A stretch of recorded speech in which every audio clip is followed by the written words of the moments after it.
नमस्कार। आज वीडियो में हम बात करने वाले हैं कि किस तरह से डोनाल्ड ट्रंप एक भयंकर संकट में डाल चुके हैं अमेरिका को। अमेरिका एक तरह से देखा जाए तो अकेला पड़ने लगा है। अमेरिका के बोरिया बिस्तर दुनिया से सिमटते दिखाई दे रहे हैं और ईरान ने अपनी ताकत से अमेरिका को वो आईना दिखा दिया है जो आज तक किसी ने नहीं दिखाया था। और पूरी दुनिया में अब लोग अमेरिका से दूरी बनाने लगे हैं और इस कमज़ोर हालत में अमेरिका के गौरवाच्य डोनाल्ड ट्रंप ने अमेरिका को पहुंचा दिया है। और ईरान युद्ध में जब मैं दूसरे चैनल पे वीडियो बनाता हूं तो ये दिखाई देता है कि ईरान युद्ध में जिस तरह से अमेरिका अब हड़बड़ाहट में समझौता करना चाहता है वो इसलिए है क्योंकि अगर डोनाल्ड ट्रंप समझौता नहीं करेगा तो उसके देश की आर्थिक रूप से तो दशा खराब होगी ही, दुनिया में अमेरिका की हालत और ख़राब होने वाली है। अमेरिका पिछड़ने वाला है। मैं हूं गिरिजेश वशिष्ठ, आप देख रहे हैं नॉकिंग न्यूज़ का यूट्यूब चैनल। शुरू करते हैं।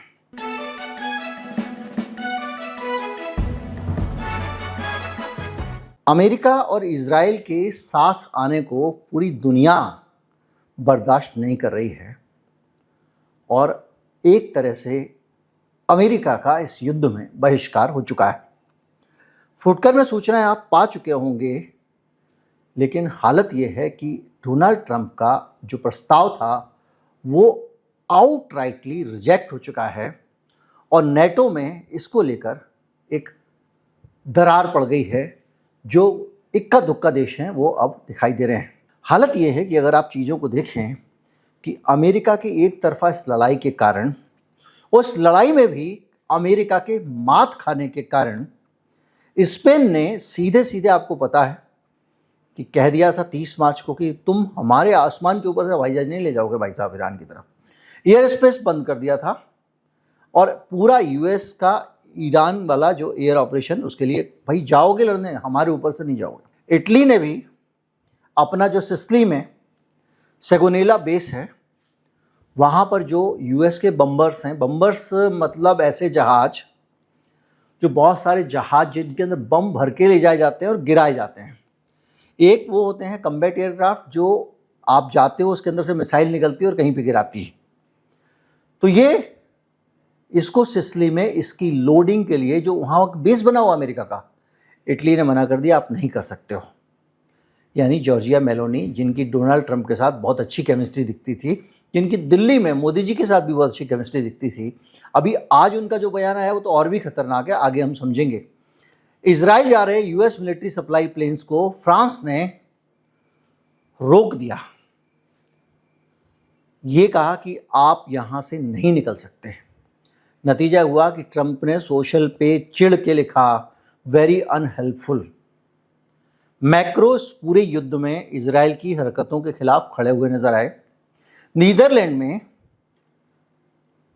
एयरफोर्स वन को और इजरायली मंत्रियों को लैंडिंग से पहले ही आज ही वापस भेज दिया गया है कि हम आपको नहीं आने देंगे, आप यहाँ नहीं घुस सकते, आप पापी हो।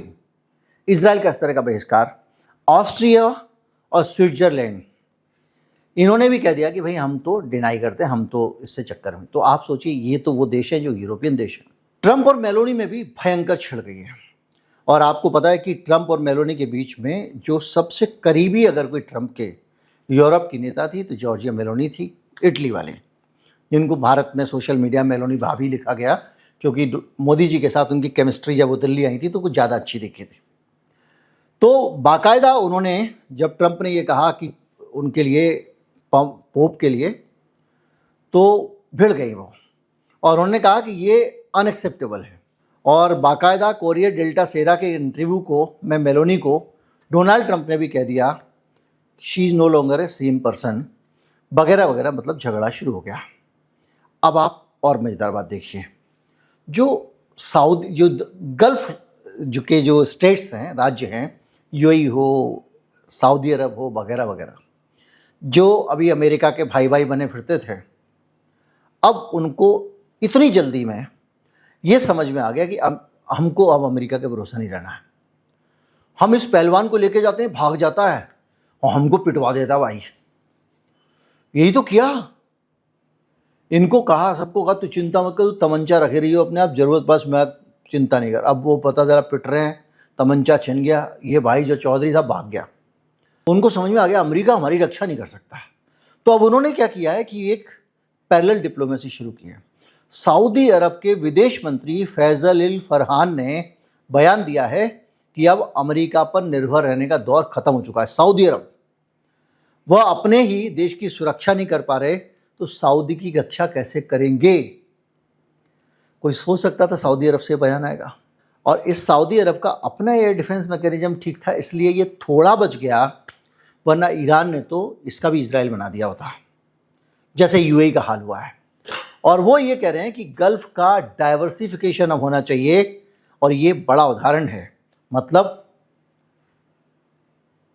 यूएई का पूरा एनर्जी डील, कतर का बेस रिव्यू वगैरह, जितनी भी चीज़ें हो रही हैं, ये क्या हो रही है?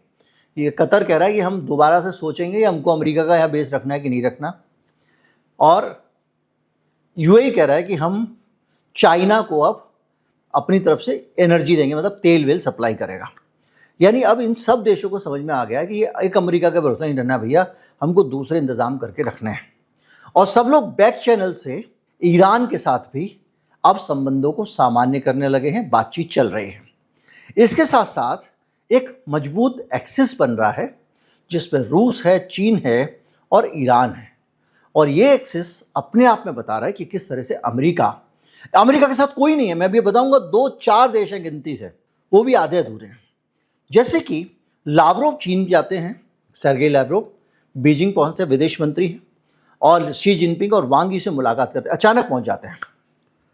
और उन्होंने ये कहा कि हम कोऑर्डिनेटेड तरीके से इस पर रिस्पॉन्ड करेंगे, यानी रूस चीन मिलकर इस मामले पे बात कर रहे हैं और कह रहे हैं कि ये जो एक तरफा हमला है अमेरिका का, इसको बर्दाश्त नहीं करेंगे।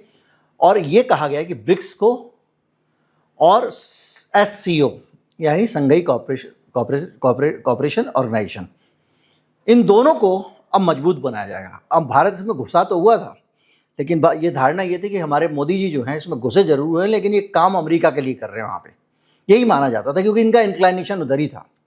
खैर, रूस और चीन दोनों सिक्योरिटी काउंसिल में, सुरक्षा परिषद में ईरान वाले मामले पे वीटो कर चुके हैं। और बहरीन एक लेके आया था रेजोल्यूशन हारमुज को रीओपन करने वाला, उसको उन्होंने वीटो कर दिया कि भैया ये बम, दारू, गोली, बंदूक, गोली और तोपों से नहीं खुलेगा, हरमुज खुलेगा तो बातचीत से खुलेगा। और रूस और चीन बाकायदा संयुक्त सैनिक अभियान कर रहे हैं, नेवी का अभियान कर रहे हैं। 2026 फरवरी मार्च में उन्होंने किया, और वो इसलिए कि गोल्फ ऑफ ओमान और हारमुज दोनों चीज़ों में किया जाए। और चीन का मैं आपको कल ही बता चुका हूँ कि किस तरह से सख्ती से चीन ने इस हारमुज को ब्लॉक करने का विरोध किया था, और उसने कहा कि हम निकल के जाएंगे, हमारा ईरान के साथ है डील, तो हम वहाँ से एनर्जी लेंगे वगैरह वगैरह। और उसके बाद वो गया और ये रोक नहीं पाया अमेरिका। तब से 20 जहाज जा चुके हैं अलग अलग देशों के। और ईरान को इनडायरेक्ट टेक्निकल मिलिट्री सपोर्ट रूस से भी, चीन से भी लगातार मिल रहा है। और कुल पुला के ये पूरा जो पैटर्न है वो ये दिखा रहा है कि डोनाल्ड ट्रंप के पास कोई नहीं है।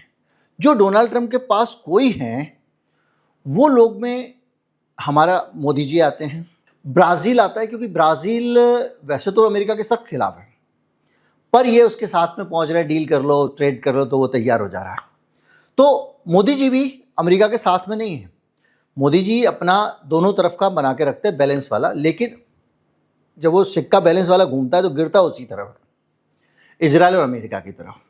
तमाम सारा जो हम लोग रक्षा का इंपोर्ट करते थे रूस से, वो एक बड़ा हिस्सा मोदी जी कह रहे थे अमेरिका की तरफ चला गया। इजराइल को तो फादर बोल ही चुके हैं, फादर नेशन। खैर, और इस तरह से देखा जाए तो ये पूरा सिचुएशन जो है ना, वो ये बता रही है कि अब डोनाल्ड ट्रंप के पास में किसी भी तरीके से समझौता करने के अलावा कोई रास्ता बचा नहीं है। और एक तरह से देखा जाए तो अमेरिका के साथ कोई खड़ा नहीं है किसी भी जगह पे। और आप नाम लीजिए, वो देश अमेरिका से दूर है। तो इस एक लड़ाई से ईरान ने अमेरिका को अकेला कर दिया है। तो अब जब ये सिचुएशन होगी, इसको ऐसे समझिए ना, देखिए ईरान, चीन, रूस, ईरान मिल गए। अब एक तो पक्का मान के चलिए, इस बातचीत के बाद में कुछ भी हो, सैंक्शन तो नहीं रहेंगे ईरान के ऊपर। कुछ भी हो जाए, ईरान के ऊपर से सैंक्शन तो हटना पक्का है कि नहीं? तो अब क्या होगा? ईरान, रूस, ये दो बड़ी पावर हो गई एनर्जी वाली। अब आप देख रहे हैं कि सुर बदल गया है सऊदी का, सऊदी हो गया। यानी जो पूरी दुनिया की एनर्जी को डोनाल्ड ट्रंप कब्जा करके अपना तेल, वेनेजुएला का तेल बेच के माल बनाना चाहते थे, अब उसका उल्टा हो गया है। ये सारी तेल वाली शक्तियां इकट्ठी होकर खड़ी हो जाएंगे। ठीक है साहब? तो वहां पे एक खतरा खड़ा हो गया इनके लिए।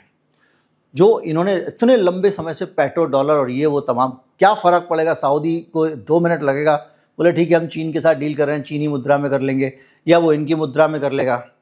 जैसे भारत रूस से मंगा रहा था, रूस कहने लगा भाई तेल हम रुपए से कैसे दें, हमारे पास बहुत रुपए इकट्ठे हो गए, तुम्हारे यहाँ कुछ ऐसा है नहीं जो हम तुमसे खरीदते हों, तो रुपए पड़े हुए हैं पैसे, तो क्या करें? तो फिर कहा कि आगे चलो रियाद की और इधर उधर की मुद्रा जो है उससे हम डील कर लेंगे रूस से। रूस ने उस मुद्रा में देना शुरू कर दिया, अमेरिका की ज़रूरत ही नहीं पड़ी। तो आने वाले समय में ये भी हो जाएगा, तो ये पेट्रो डॉलर की सुप्रीमेसी है वो ख़त्म हो जाएगी। अभी तक तो सारा तेल पेट्रोल में बिकता है, तो अमेरिका के डॉलर के वैसे ही आसमान पे जाता है, तो वो एक खतरा है। डॉलर गिरेगा तो बहुत कुछ होगा, वो अलग कहानी है, उसमें हम जाएंगे तो भटक जाएगा मामला। तो ये सिचुएशन जो है वो हर तरफ से एक तरह देखा जाए तो भयंकर खतरनाक अब पहुंच गई है। बिल्कुल किनारे पे खड़ा कर दिया अब डोनाल्ड ट्रंप ने, अमेरिका को ले जावे गोरबाचेव बाबू ने। थोड़ी सिचुएशन और बदलेगी, थोड़े से हालात और बदलेंगे, क्योंकि अब अमेरिका का खर्चा बढ़ गया है। देखो भाई, घर में जो हथियार रखे हुए थे, युद्ध बंद हो जाए तो भी उनको तो बनाना ही पड़ेगा। और बनाना कौन पड़ेगा? वो जो कंपनी से खरीदना पड़ेगा। महंगी महंगी कंपनियां, आम लॉबी वगैरह वगैरह सेटिंग करेंगी, पेंटागन को इसको उसको पैसे खिलाएंगी, तमाम सारा हथियार खरीदा जाएगा। तो और खरीदना जरूरी है, खाली हो गया तुम्हारा, वहाँ खर्चे आएंगे, तो अमेरिका उसमें तो एकदम किनारे पे खड़ा कर दिया, एक धक्का और दो टाइप का, और डूब गया मान लीजिए अमेरिका। ऐसी सिचुएशन है। कर्जे आपको पता है दुनिया में अंधाधुंध हो रहे हैं, सबसे ज़्यादा खर्चा चलाने के लिए पैसे नहीं है, सरकार बार बार दिवालिया हो जाती है। सैंक्शन लगा लगा के इसने बहुत सारी महंगाई बढ़ा दी है। डोनाल्ड ट्रंप ने बहुत बढ़िया तरीके से अमेरिका को बर्बाद किया है, और इसीलिए अमेरिका को बचाने जो चाहते हैं वो इनको मध्यावधि चुनाव में हरा देंगे।